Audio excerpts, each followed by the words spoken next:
In this tutorial, we are going to take a look at assembly design. Assembly design is where you assemble parts you create. For example, you have a pen and it has cap, refill, body, all these parts, and you have to assemble it inside assembly design. So you get a final product. This is the stage where you get a final look, you get a clear look at your final product. Okay, in order to do that, let me go to start, mechanical design and assembly design. Here you can see there is a product here. CATIA calls an assembly as a product. Inside here you can do two types of assemblies. The first one is you can either choose to create parts inside the assembly or you can create your parts separately and bring it inside the assembly and assemble them. I will explain the tools as we go along.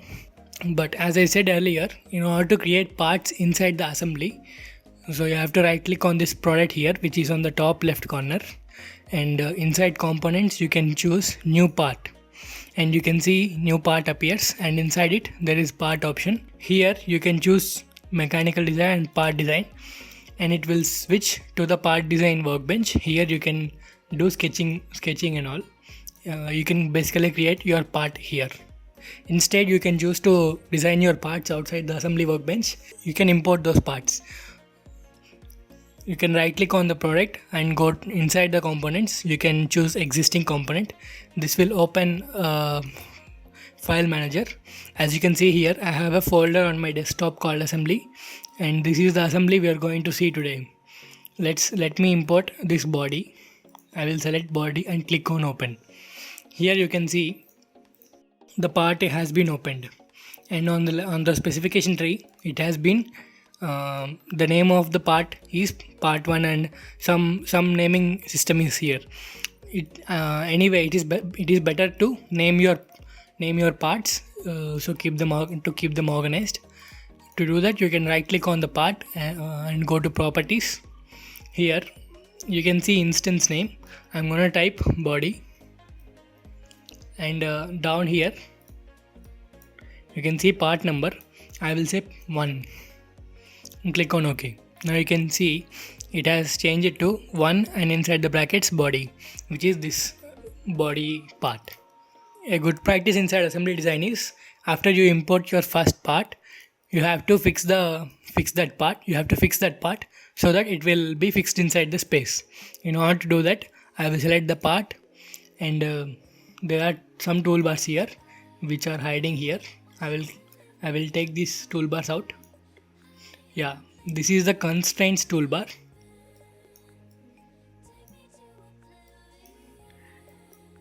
And this option is called fix component option.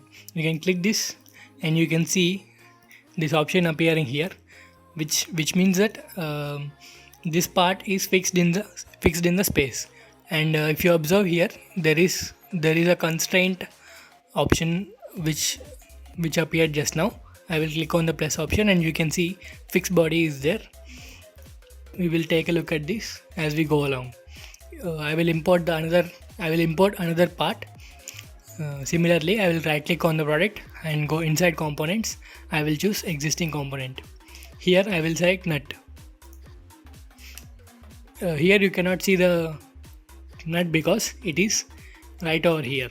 Okay, this part is the nut. Similarly, I will rename it.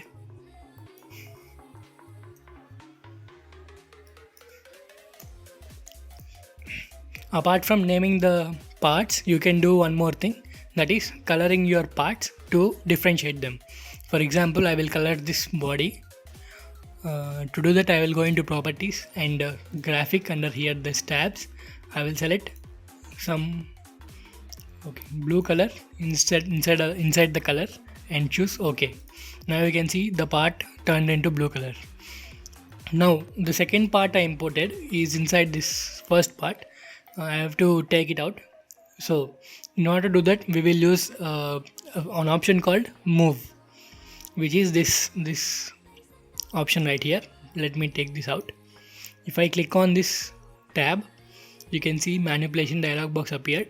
There are different options inside here. You can choose. Here X is selected, which means that I can move any object with respect to X direction. Similarly, Y and Z. And here XY is there, it is planar movement. I can move any body inside XY plane. Okay. Similarly YZ and XZ plane.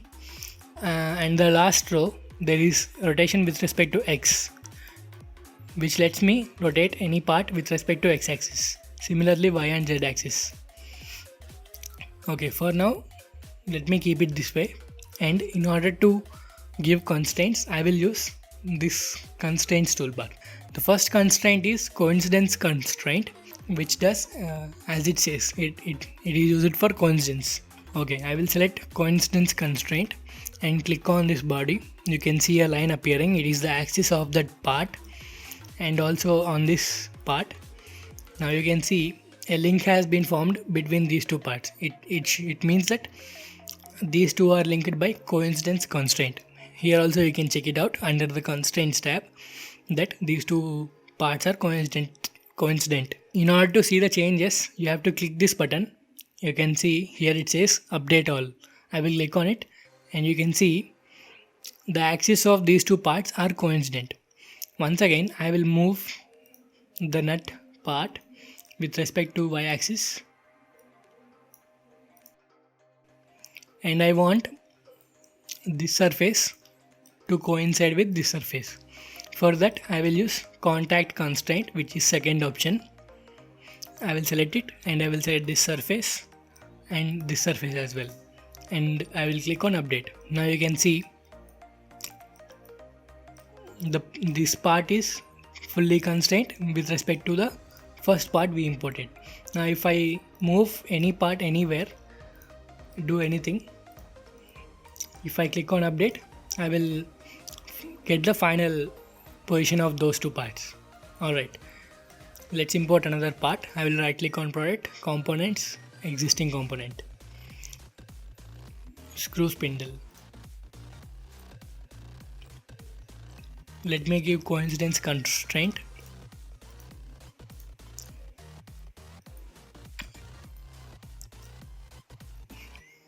And move it with respect to y-axis on the top. Right here is okay. I'm going to rename this part, the third part.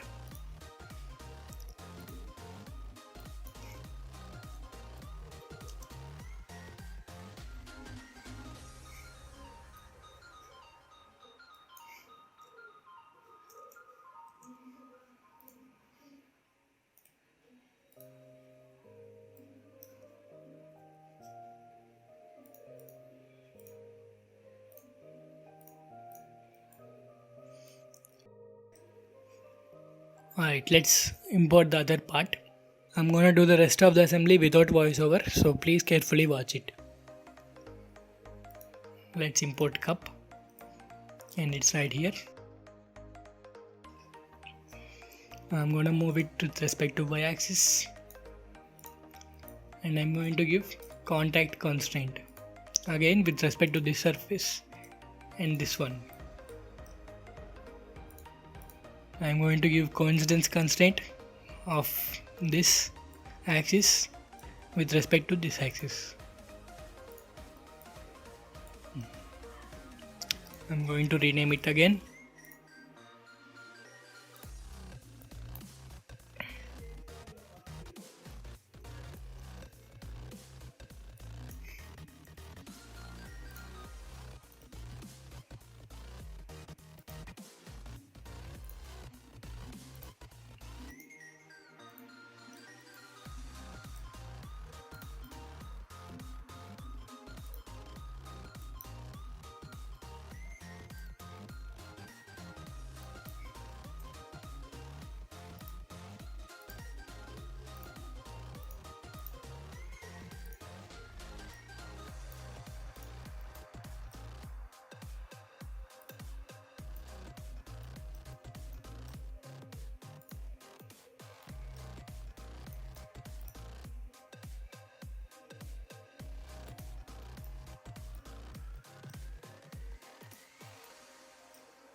Alright, this is the assembly.